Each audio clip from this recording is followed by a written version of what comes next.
So, Patrick, in your experience, how common is this credit scoring knowledge, and what are some of the costs that customers don't know about? In my experience, nobody knows what we know about credit, and the costs are untold. I'll give you a single example of a good friend of mine. He had a bankruptcy years ago, and then he came to me about 5 years after the bankruptcy, and he said, look, I've reestablished credit. I've done all the right things. I've never gone late, but there's some bankruptcy stuff on here that I want you to look at. Can you remove this stuff? And the answer is absolutely, I can remove it. But it was even worse than that.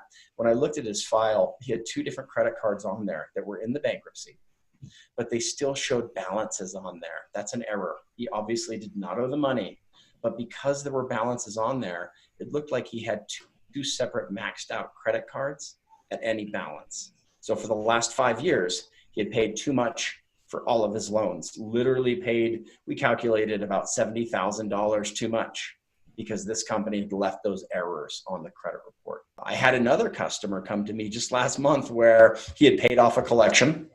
He had paid it off 4 years earlier before I had met him. It was still the number one thing affecting his score.